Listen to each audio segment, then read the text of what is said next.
Dimanche 28 octobre de l'an 2018, mesdames et messieurs, bonjour. Merci de prendre une fois encore le rendez-vous de l'invité. L'invité de ce jour a pour nom Distel Amoussou. Distel Amoussou, bonjour. Bonjour Kader. Merci d'avoir accepté notre invitation. Je rappelle que vous êtes consultant en communication, vous êtes expert en investigation. Merci d'avoir accepté notre invitation malgré votre agenda très chargé. Merci Kader. Vous êtes également le directeur de l'agence de documentation de liaison et des services spéciaux ADLSS qui a célébré le 23 octobre dernier un an. Ça va bien ça. Alors, ADLSS est spécialisé en quoi déjà? L'agence de documentation de liaison et des services spéciaux est une agence spécialisée en communication politique, communication d'entreprise et des services spéciaux.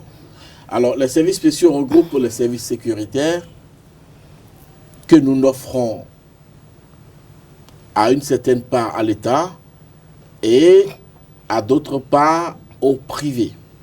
Quand vous parlez de services spéciaux, vous voulez dire quoi précisément par là? Écoutez, nous faisons les investigations. C'est des services autour desquels on ne fait pas la publicité. Nous faisons, n'est-ce pas, la surveillance des sites, nous faisons la surveillance des institutions étatiques et privées. Nous faisons également autre chose autour desquelles il n'est pas décent, il n'est pas indiqué de faire de la publicité.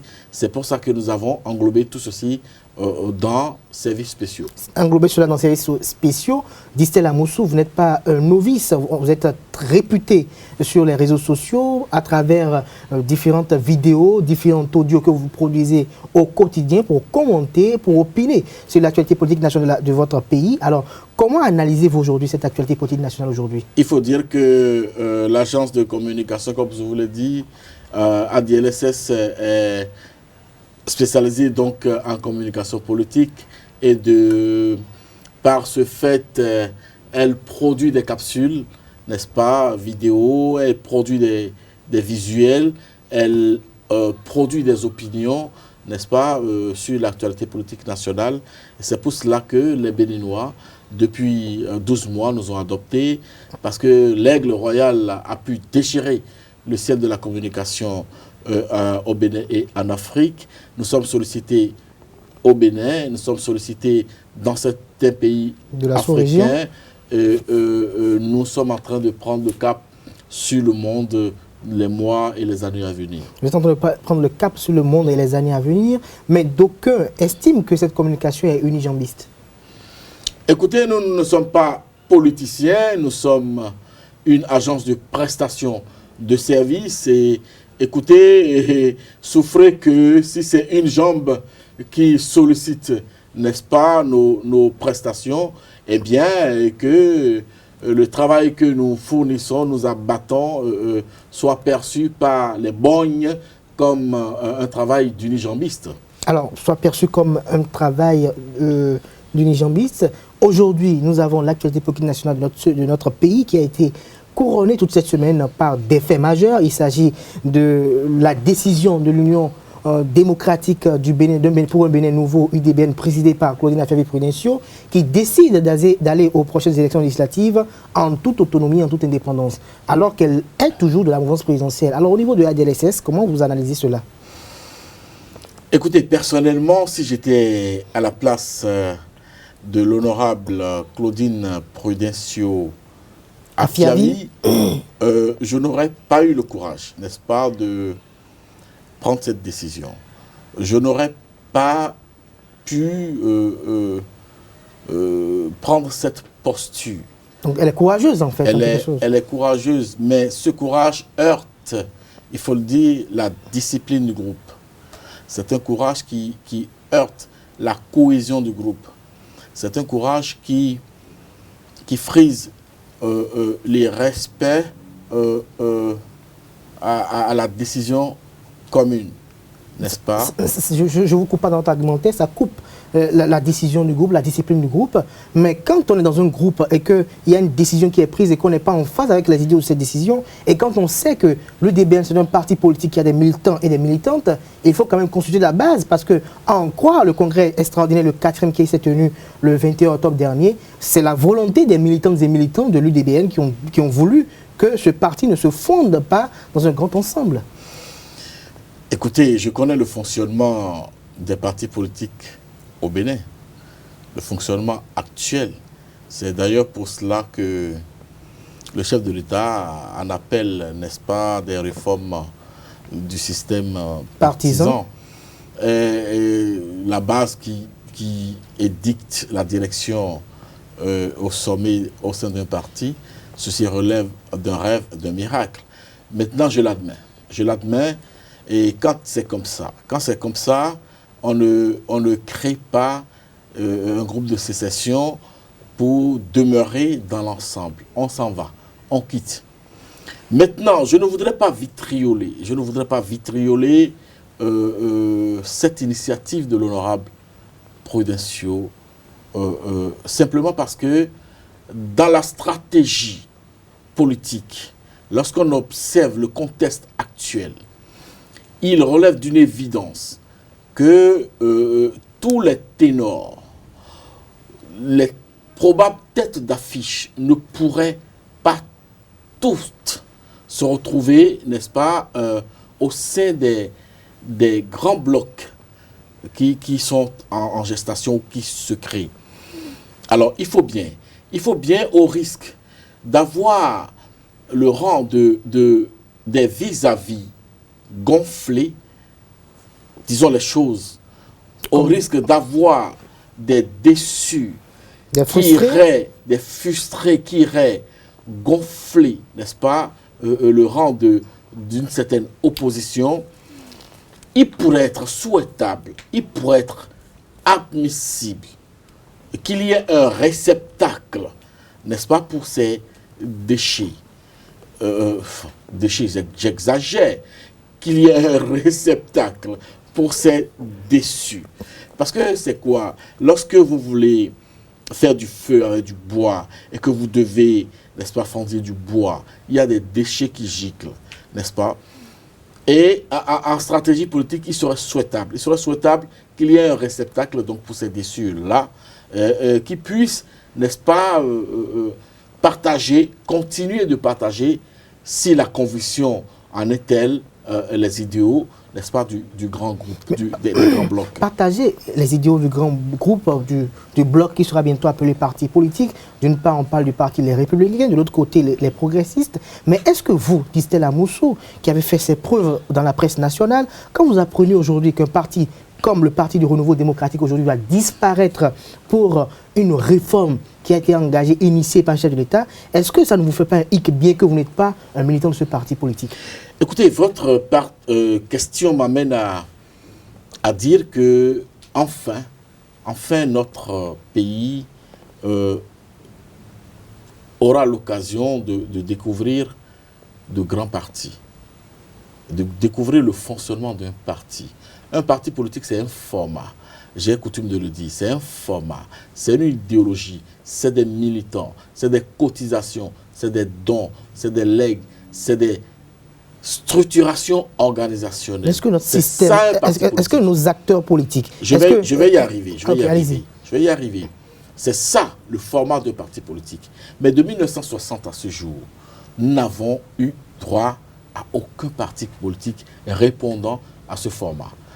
Ce qu'on a observé, c'est des gourous qui viennent avec des valises d'argent, qui rassemblent des amis, des parents, et qui créent les partis politiques dont ils sont les seuls seigneurs, les maîtres décideurs.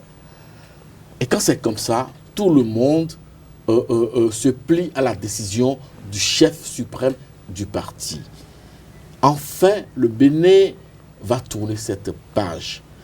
Qu'il s'appelle PRD, qu'il s'appelle RB, LA ou LB, qu'il s'appelle PSD, ou qui s'appelle je ne sais quoi, ces partis-là aujourd'hui, les militants de ces partis-là aujourd'hui auront enfin droit à la parole, auront enfin droit à l'éducation politique. Vous êtes sûr, la jeunesse de ces partis... Vous êtes sûr que ça va changer quand les acteurs, les mêmes, seront toujours aux commandes de ce nouveau parti politique en gestation? Est-ce qu'il y aura un véritable changement à votre avis? Je crois, je compte sur cette jeunesse cette jeunesse qui n'a de cesse de se plaindre depuis plusieurs années de ce qu'ils n'ont pas la parole, de ce qu'elle n'a pas la parole au sein de leur regroupement politique, n'est-ce pas? Aujourd'hui, cette chance est donnée à cette jeunesse, à ces hommes et femmes, de recevoir une formation, d'avoir droit à la parole, d'apprendre ce que c'est que le militantisme, d'aller à l'école du parti, de se doter du lexique, de la banque de données lexicale pour les débats politiques. Et enfin, on n'aurait plus de Korogoné. Parce que j'ai coutume de le dire, j'ai coutume à le dire, Korogoné est un échec pour notre système partisan. Korogoné est un échec pour la société civile. Donc, c'est pour dire que nous aurons désormais des partis écoles pour cette jeunesse, des cadres appropriés pour cette jeunesse, d'œuvrer, de militer, d'aller à l'instruction du militantisme et ses formateurs. Parce qu'on ne s'improvise pas leader.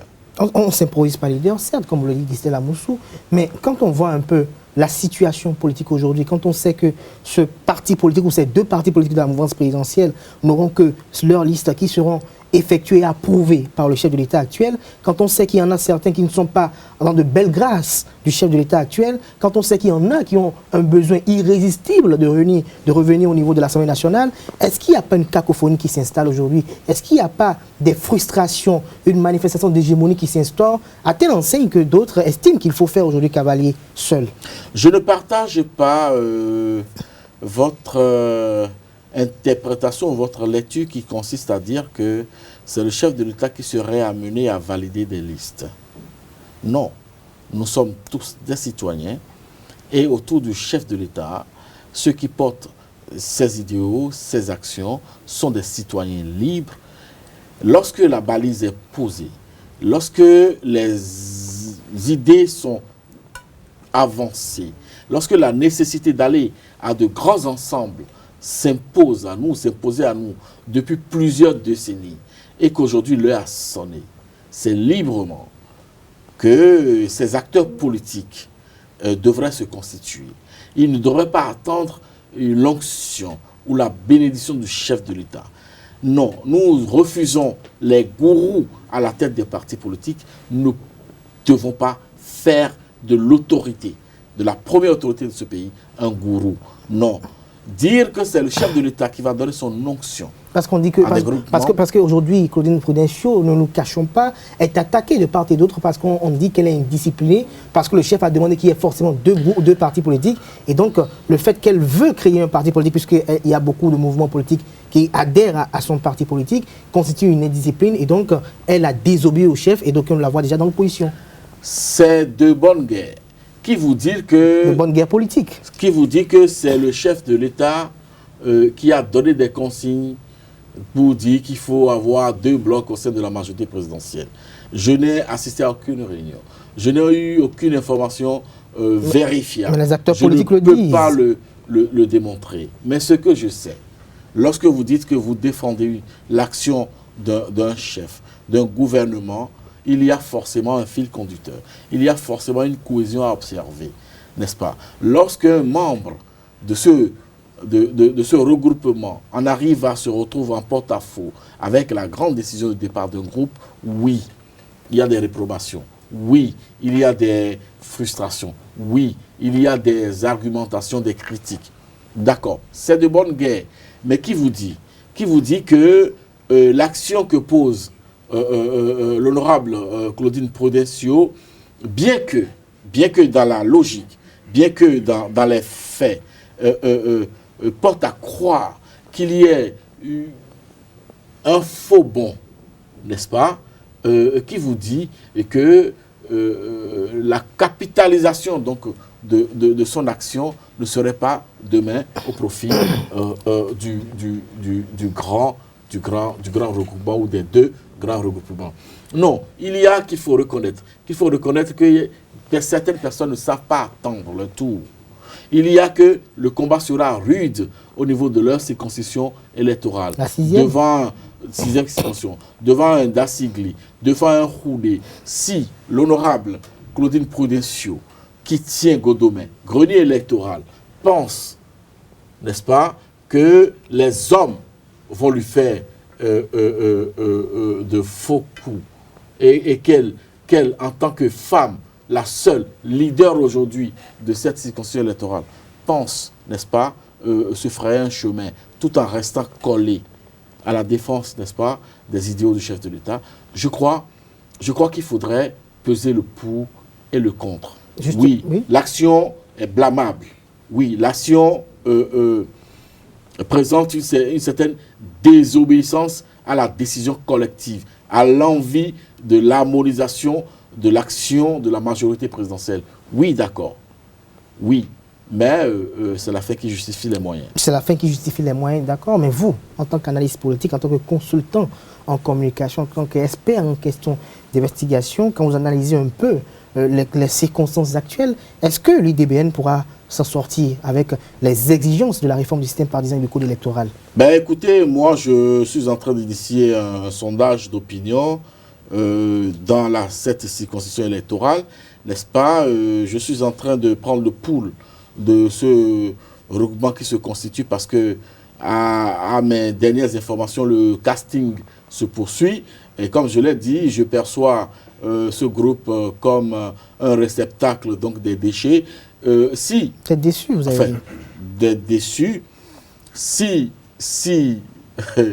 mais ce groupe peut toutefois encore étonner parce qu'on a vu par le passé, des mouvements politiques qui n'étaient pas composés de grands acteurs politiques, mais qui ont ravivé la vedette aux acteurs politiques. Je ne peux qu'attendre les résultats de ce sondage d'opinion pour, n'est-ce pas, avoir une lecture claire. Parce que 10% au plan national, ça n'est pas donné. Ça n'est pas donné. Il faut batailler, il faut aller vraiment au front. Sur le terrain, il faut conquérir l'électorat. Je n'ai pas le point sur le casting, je n'ai pas le point sur la composition réelle. Aujourd'hui, alors nous parlons des personnalités politiques qui forment, n'est-ce pas, qui composent ce recoupement en gestation. Je crois que c'est un challenge et l'honorable Prudencio Claudine devrait le savoir et savoir à quoi s'en tenir. Elle devait savoir et savoir en quoi s'en tenir. Alors, nous parlons justement de la réforme du système partisan. Vous, qu'est-ce que vous en pensez, la réforme du système partisan? Comme je l'ai dit, un parti politique, c'est un format, et j'ai décliné ici tantôt sur votre plateau, n'est-ce pas, les grandes lignes, les grands axes, n'est-ce pas, d'un parti politique. Enfin, dans ce pays, l'argent va quitter. L'argent va cesser d'être le dénominateur ou le nerf de l'exercice de la politique dans notre pays. Vous pensez? Oui, je crois fermement, parce que si désormais les grands ensembles vont s'appeler partis politiques et qui vont répondre au format d'un parti moderne, c'est-à-dire des militants, une idéologie, une structuration organisationnelle, des cotisations, n'est-ce pas? Des dons, des legs, si ces grands ensembles-là vont devenir réellement des partis politiques, je crois que l'argent sera bouté dehors. C'est dans ce pays que, pour être tête de liste, sur telle ou telle liste, il fallait débourser tel montant. Et qu'encaissait donc le président ou le gourou du parti avant de vous positionner. Il y en a qui étaient même dupés, parce que c'était devenu les enchères. Le plus offrant se retrouvait aux grandes dames de celui qui se croyait déjà élu tête de liste. Et ça créait des frustrations. C'est ça qui amenait tous les jours pratiquement à observer des partis politiques qui poussent dans notre pays comme des champions. Alors aujourd'hui, si ces grands ensembles se constituent et que les choses sont réglementées et que les structures sont bien respectées, je crois que, à part les cotisations, à part les legs, à part les dons, toute autre forme de libéralité serait exclue de ces partis politiques-là, parce qu'il y aura un contrôle, parce que désormais l'État aura à mettre de l'argent à la disposition, n'est-ce pas, du fonctionnement de ces partis politiques-là. Donc il y aura un compte à faire, il y aura une reddition de comptes. À partir de ce moment, tout flou serait élucidé et les acteurs poursuivis et déposés en prison. Les acteurs poursuivis et déposés en prison, le code électoral alors, est-ce qu'à un niveau donné, les députés eux-mêmes n'ont pas voté des lois qui vont peut-être se retourner contre eux. Parce que en grande majorité de ceux qui sont là aujourd'hui à l'Assemblée nationale espèrent revenir au perchoir, alors que quand on constate un peu la configuration politique actuelle, ils n'ont pas l'assurance de revenir. J'espère que vous ne tassez pas les députés de mon pays, de personnes qui s'asseyent sur des branches et qui s'évertuent à scier ces branches-là. Quand on constate que ces mêmes députés, il y en a parmi eux qui ont voté des législations et qui après se démarquent du groupe parce que ces législations ont des répercussions, est-ce qu'on n'est pas à même d'affirmer cela sans risque de se tromper? Le législateur est responsable des lois qu'il vote. Il vote les lois pour le peuple. Et je crois que le législateur béninois ne se dérobe pas à ce principe-là. N'est-ce pas? Les lois sont votées, promulguées, il faut les respecter. Maintenant, les regrets naissent en fait des intérêts particuliers. Les regrets naissent des intérêts particuliers que nous avons. Et le chef de l'État, le président Patrice Talon, nous a invités à nous départir des intérêts particuliers et de penser aux intérêts publics. Est-ce que les dispositions de cette loi-là, est-ce que le Bénin n'en a pas besoin? Si le Bénin en a besoin, que ceux qui ont voté cette loi se mordent aujourd'hui les doigts, eh bien ça fait leur problème. Ça fait leur problème. Alors, Distel Amoussou, nous sommes à la veille des élections législatives de 2019. À votre avis, quelle impression vous avez sur ce qui serait de la conquête ou de la compétition relative aux élections législatives de 2019? Écoutez, la bataille sera rude. La bataille sera rude et je ne m'en cache pas. J'invite tous les acteurs politiques, tous les observateurs, tous les analystes à le voir avec moi, à le constater avec moi. Nous sommes au seuil d'une nouvelle république. Nous sommes au seuil d'une nouvelle république et la loi, comme vous le dites, électorale donne le ton. Il y aura forcément un renouvellement de la classe politique. Il y aura que désormais irait à l'Assemblée et voter des lois pour nous et pour notre compte des personnes ayant reçu donc l'approbation des Béninois et qui en sont, n'est-ce pas, conscients et responsables.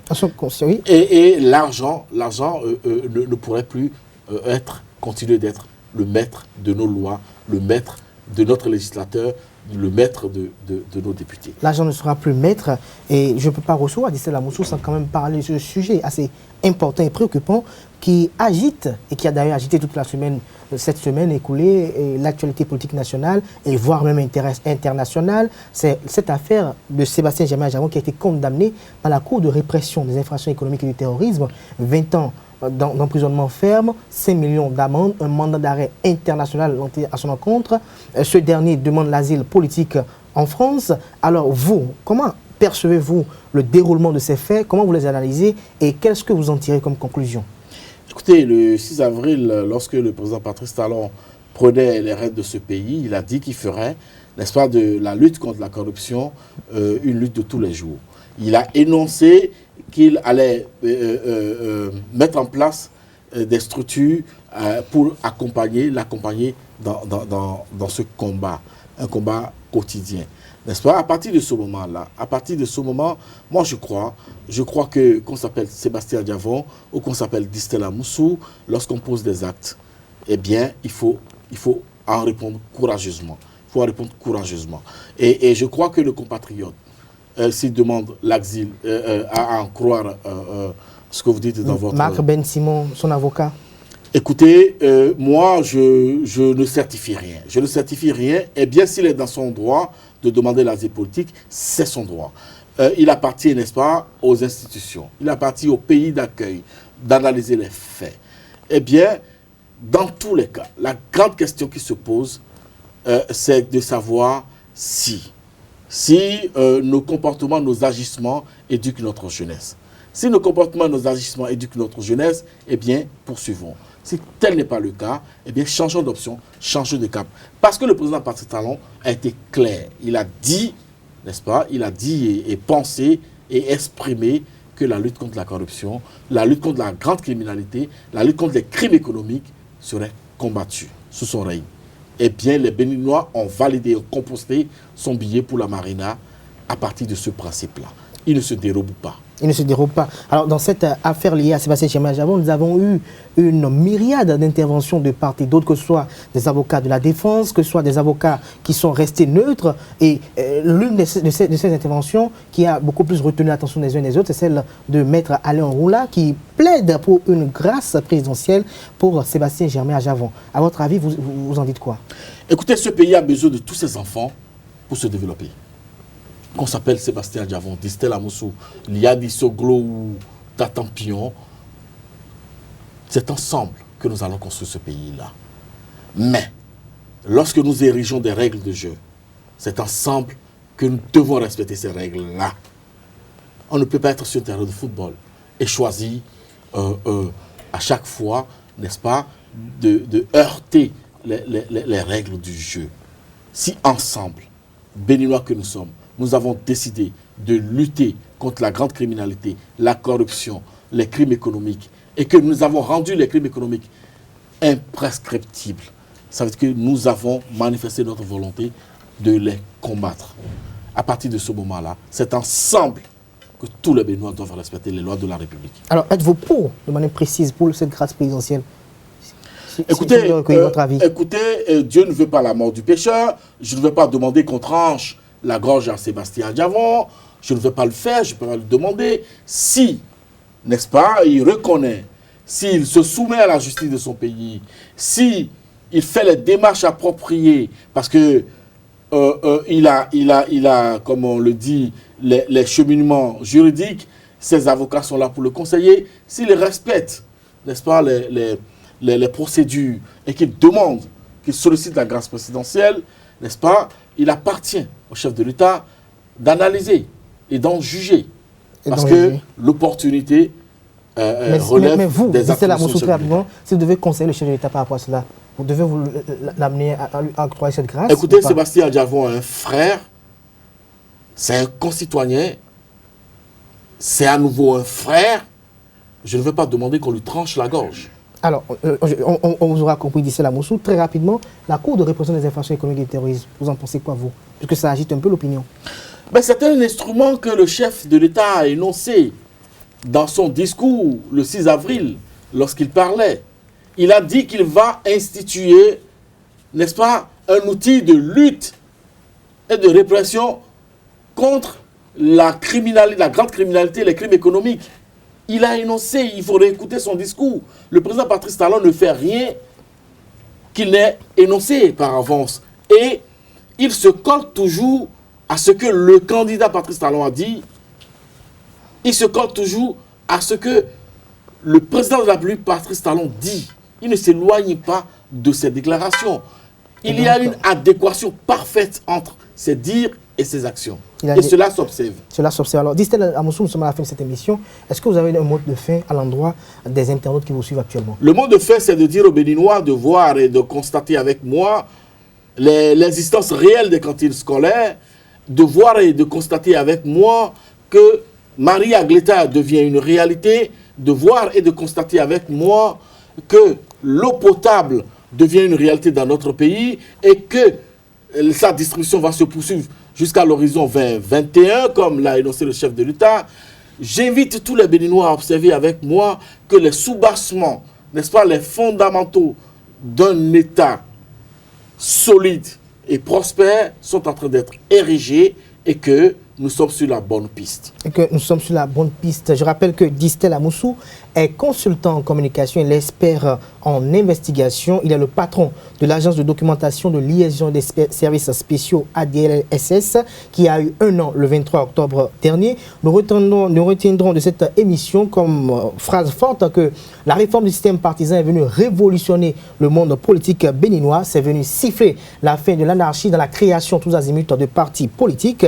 Le législateur est responsable des lois qu'il vote, a indiqué notre invité Distel Amoussou. Moussou, le président Patrice Talon invite tous les Béninois à se départir des intérêts personnels et à militer et à œuvrer pour l'obtention des intérêts collectifs et généraux. Vous avez également indiqué sur ce plateau que l'argent ne sera plus le maître dans la politique, comme l'a indiqué le chef de l'État lors de sa prise de fonction présidentielle. Vous avez également invité le président Sébastien Germain-Ajavon à faire preuve d'humilité pour obtenir la grâce présidentielle de la part du président Patrice Talon, car, à votre avis, ce pays a besoin de tous ses fils pour se développer, que qu'on soit Léadi Soglo, qu'on soit Sébastien Germain-Ajavon, ce pays a besoin de tout le monde pour se développer. J'espère que je suis resté fidèle à vous. Tout à fait. Merci à vous, Dissel Moussou, pour cette intervention sur Ezae TV. C'est moi qui vous remercie. Merci à vous, chers amis internautes. Restez connectés sur www.ezaetv.bj.